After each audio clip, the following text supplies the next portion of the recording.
هاجر ملو هنوم كساو صحتو بتحقواسنا تجاوتن نعللو نبزنورلو جيزة مهمت بيوت نمتراف أو داو قحافي فحر نيرو كن حدا مشت أو عشانات تقليلو هم قحاوس تدرويه هتان كراكون كلو مهمت أو كل عناتو زحلفو توستات رايزي كونس كان زاوني زملسو مهمت نزقال حازينو لنجوزو أخوتيون كلوجن أو هيوتو زي هاسس 10 خمس قدف من ما يفلتن حدا جيزة اتزرحنا يقلعا اتزنورنا يسو كوينو يتصنح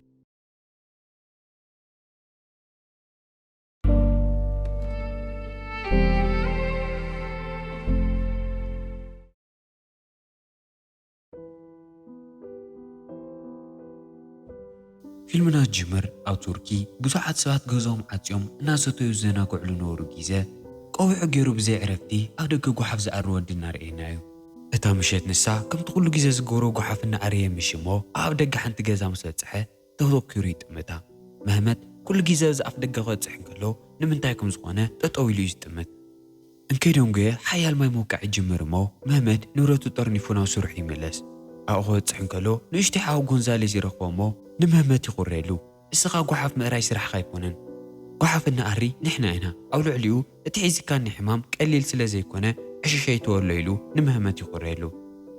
كونزين مهمتن دق حنت مهاتن ولا يخونو فقرهم جن كان يكل تحواتي يفلن مهمت ننوح جيزة من هاي كلالي حمامي ساقا سلا زنهرون قونزت رح يزنكاخو أفتا مشيت نسا كنتات عنو لعلمت أنكويدو سلا زنهره جدن هوسبيتال كوسات نيرو بوصحن كلو مهمت مقنع خونه دوم مالي قيل نيرو سرحتنياتاتن هوسبيتال من مصبوق منقدي تقبلومن بقانزا اناتن قدقدن قنع مال تساينو خمزلن ولا ناريا تكيت نقورصن كفلو رسو نقصبن ينقرو جنن كيدون قيت حنت صبقت سويتي ودا حيزانا قيت كتمص انكلا اتن سرحتنياتات تغاين يحجزا افت ساعات نسو مهمت انت سوي تخري انكلو زفلطا خوينو يتسمعو جن كله خي جبره تارو أخوي يتوعمو نفط زمرمرة لكلياتي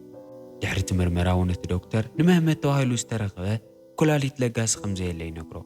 أو ساعات زي مهمت حامي منافط هوسبيتال بمتصلو جيزة كلالي كم زي ترخولو بتدقاقا مسمع استلمد نجاري خوينني جن كم زيلون كلو مهمت كلالي زلقسولو سو كساو زراكو بعقل زي متصباي ممارس اي نورون دحريو أتوتات سنستهالي سواي كافت هوسبيتال نجزا خوصنوم بمكينو إيمانزه أتو تانسن نمهمدنا قونز زعوية نينجرا بوميو نجزء منا تملسن كلون نمهمت ندحر دا حدا معلتي كلها لي تزوج سلكا سورخيكا اتنايد ما تحت خفليت كندايلو نمهمت حطو مهمتون حجي زعورو قرش خمزة لون نتمت أحتي أو تسحت أخلو كوانت زي كونه كساو كلها لي تركو لجن كم زمول أي نقرا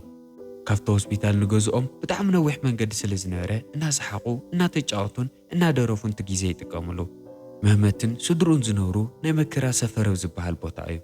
السفر مهمت زعويلو انتقون وزحت سكرامات زي قرعن سرح سرح قوالاتن حشيز تقوم هز اونتن زملايو مشت كرمنا ودك اسمو خادو دما كاو جبو فوتو يوتصمو اتاقاو قلعناتو جميرو كرخواز منن رديو يذكر افتسغط النقوهو مهمت كاو دك اسخو نكحن كلو او طبق سميعتي نيرو قرصو يليعو سونوتو مستحات صادما حدش تخداون تغيرو نفس روحي خير أما نجدي بتعمل فليزة لبهاري نيرو نقولهم زرقهم ساعات سلام يقول نتوم قلعتوني يتشاوطهم فتم زحلفوا معلتات استفلي مثلي إنيو أو سروح أخوات سحن كله أتومكم أبوهم زرقوا قالوا أتقوا حفظ أري قلعت أفضل جنات تتصبيوا ابنيرم مهمت نزوم قلعت كحلاف لعلي أبو يزمثل حضروا لجزان زنكوا أخوهم ولاد ندحر زي هاليوم سرح يوم ما كم أبوهم كوين دم أي زنكوا أخوهم حدا معلتي مهمت نجانزن النوبع عنكلو مهمت أنا يجانز تتحفه ناي لدتهم حلمتات يذكر تم حلمتاتهم أعوي هوتيل مدقاس أو أير تسقي كانوا كالي عدم غادن قالوا تستمساسول نقراتن يوم نيرم جنكاو كل تنصحفون حلمتات حنت لعل قلن وساني كثيرة أتات خكرنيا ديوم مركب مهمت رقص أنيا خوينو حدا معلتنا ديون كيرقوا كم زي موت نقونزي نقرأ قونزيجن كمهمت نحلف زذكر من منقري يقولون هيوتو خمتا زلتا نغدنا مقصال دما يزمرت إذا تواهيلومون اتقعبنا مراي سرحهم نمقصال ناو قدناتا تركيا خدو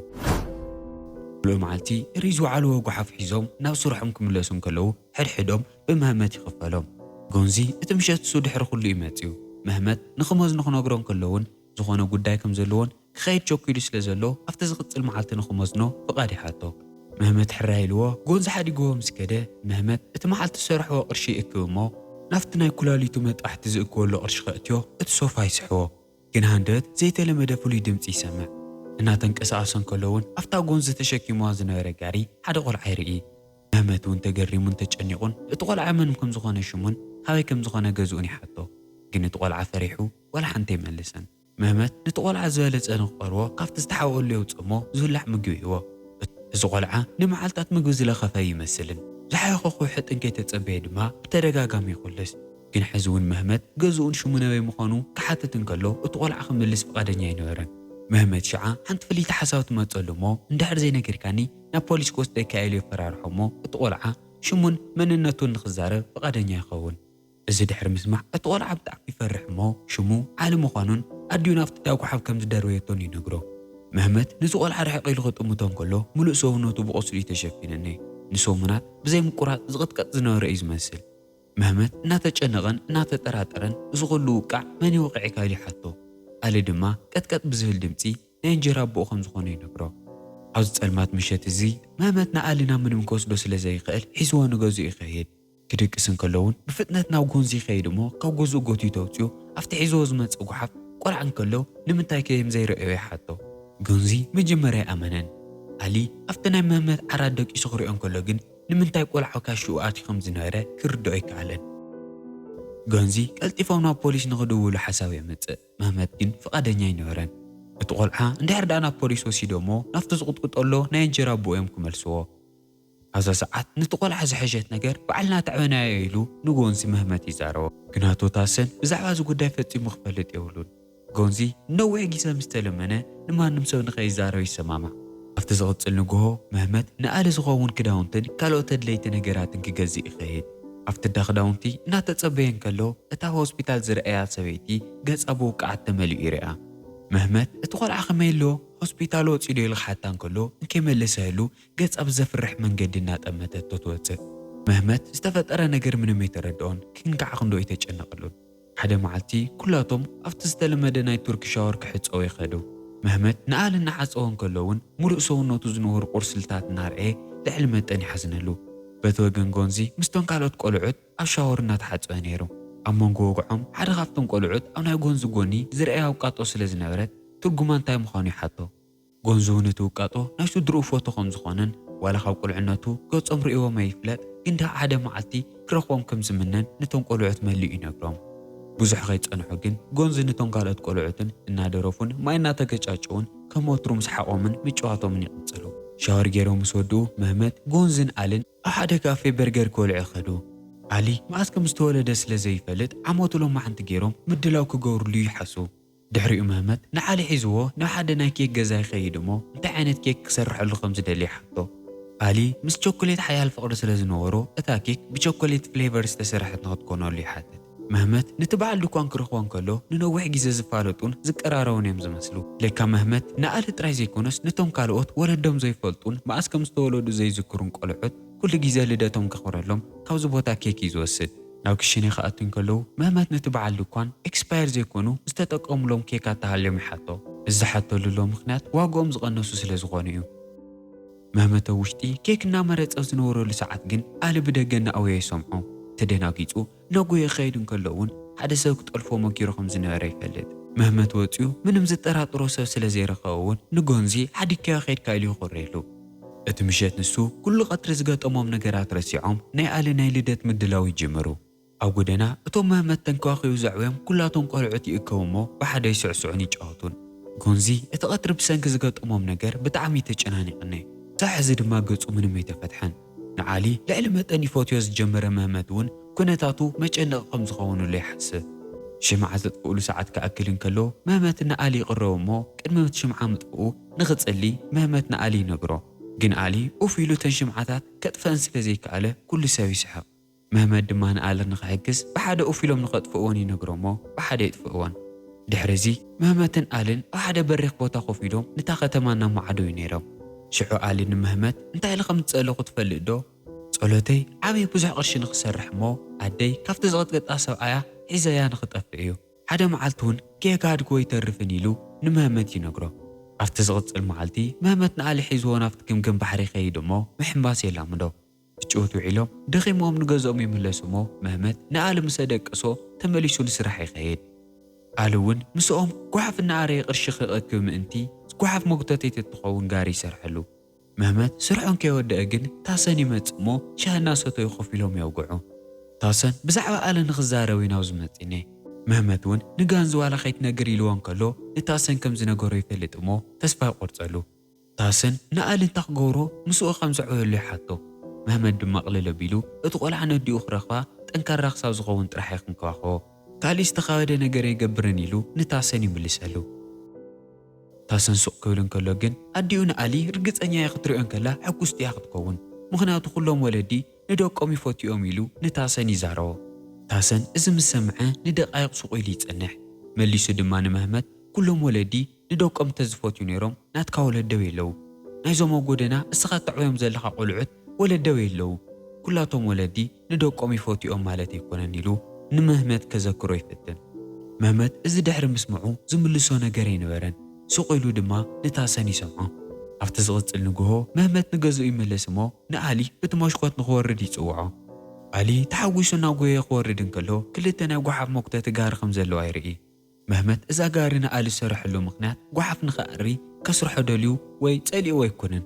ኣዲኡ ሒዝዋ ንኽጠፍእ ቅርሺ የድልዮ ስለ ዝነበረ እቲ ቅርሺ ምስኡ ኮይኑ ምእካብ ንኽጅመር እዩ። ንምስራሕ ምጅማሮም እውን መህመት ንኣሊ እቲ ዓረብያ እናጎተቱ እሽቅድድም ንኽገጥሙ ይሓቶ። እቲ ምሸት ንሱ ስራሖም ወዲኦም ንኣሊ ሒዝዎ ገዝኡ ክምለስ እንከሎ ከምቲ ዝተለመደ ቅድሚ ናብ ድቃስ ምኻዱ መህመት እታ ምስ ወዲኡ ዝተሰኣላ ፎቶ ውፅእ ይርኢ። ቆልዓ እንከሎ እታ ፈትዋ ዝጫወተላ ነበረ ናይ መኪና ባምቡላ እውን ይረክብ እሞ ደስ ኢልዎ ንኣሊ ይህቦ። ኣሊ ቅድሚ ሕጂ መጫወቲ ተገዚኡሉ ስለ ዘይፈልጥ ብርግጽ ሕጉስ እዩ ነይሩ። ኣሊ ደቂሱ ምዃኑ ርግፀኛ ምስ ኮነ መህመት ካብ ገዛ ይወፅእ እሞ ናብቲ ጓሓፍ ዝእክብሉ ጋራጅ ይኸይድ። ግን መንገዱ ብዙሓት ሓሽሽ ተጠቒሞም ውንኦም ክስሕቱ ዝቐረቡ ቆልዑት ይርኢ። መህመት ኮፍ ኢሉ እቲ ነገራት እሱ ንኸይጥቀሙን ንኣሊ እውን ናብኦም ንኸይስሕብዎን ይነግሮም። ግን ኣብቲ ስራሕ እንከሎ እቲ ናይ ኩላሊት ቃንዝኡ ይለዓሎ እሞ መድሓኒቱ እውን ኣቋሪፁ ስለ ዝነበረ ልዕሊ መጠን ቃንዛ ይስምዖ። ከምዚ ኢሉ እናተቐንዘ እቲ ስራሕ ቅፅሎ ስለ ዘይከኣለ ንገዝኡ ይምለስ። ግን መንገዲ እቶም ናይ ጎደና ሓሽሽ ዝጥቀሙ ቆልዑት ኣብ ደገ ገዝኡ ተኣኪቦም ይርኦም። ለካ መህመት ንስራሕ ከም ዝኸደ ምስ ፈለጡ ንኣሊ ካብ ድቃሶ ልዒሎም ምስኦም ሓሽሽ ክጥቀም ገይሮምዎ ነይሮም። ግን በጋጣሚ ኣሊ እታ ምሸት ንሳ ምንም ኣይተጎድአን። እቶም ቆልዑት ንኣሊ እንድሕር ዳ ዝሓሽሽ ወሲድካ ነዲኻ ክትረኣይካ ኢሎም እዮም ሸዊዶሞ። ኣሊ ነዲኡ ዝነበሮ ናፍቆትን ፍቕረን ሓያል ስለ ዝነበረ እውን ጋእ ሰጋእ ከይበልአ ኣሚንዎም። መህመት ኣሊ ክሰንኪ ካብ ወዲኡ ብምፍላዩ ማዕረ ክንደይ ከም ዝሰቐሎ ስለ ዘስተውዓለ ኣብቲ ዝቕፅል ንግሆ ሒዝዎ ንገዝኡ ክኸይድ ይውስን። ኣሊ እቲ እንጀራ ኣቦኡ ንኸይቅጥቅጦ ብጣዕሚ ይፈሪሑ ነይሩ። ክኸይድ ድማ ኣይደለየን። ግን መህመት ብሓደ ንገዝኡ ከም ዝኸዱን ምንም ከም ዘይከውንን ምስ ዝተኣማመኖ ብሓደ ንክኸዱ ፈቃደኛ ይኸውን። ንነዊሕ ግዜ ተጓዒዞም ኣብ ሓደ ቦታ ይወፅሑ እሞ መህመት ኣርሒቑን እቲ ገዛ እናጠመቶ ይድንጊ።